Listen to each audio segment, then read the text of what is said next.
Des expatriés d'origine africaine chassés par la police chinoise jusqu'en périphérie de la ville de Canton.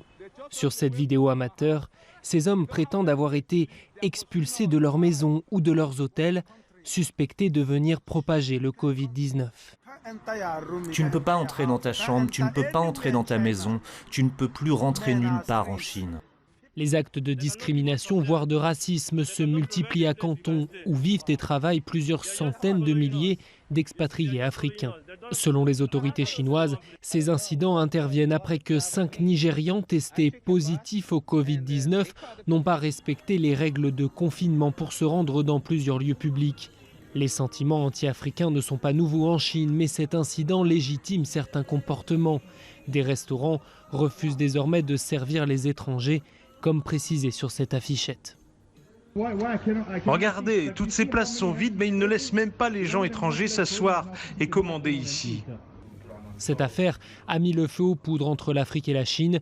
L'Union africaine s'est saisie du dossier en appelant à des mesures immédiates.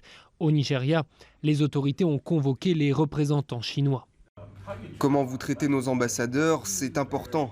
Mais comment vous traitez nos citoyens, c'est encore plus important. Avez-vous vu cette vidéo ? Ces gens sont des Nigérians, ce ne sont pas des criminels. Pourquoi vous les harcelez ? À Canton, le consul du Nigeria a pris, lui, la défense de ses compatriotes. Plusieurs ont été mis en quarantaine alors même qu'ils venaient d'être testés négatifs au Covid-19. Rendez-moi tous les passeports nigérians. Sous pression, la Chine a reconnu des dysfonctionnements et a promis d'améliorer ses méthodes. Le gouvernement chinois attache une grande importance à la sécurité et à la santé des étrangers en Chine.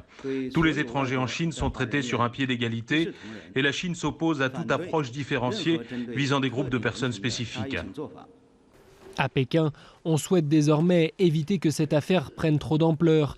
Ces incidents ne doivent pas venir ralentir ou remettre en cause la stratégie de la Chine qui compte bien rester le premier partenaire économique de l'Afrique.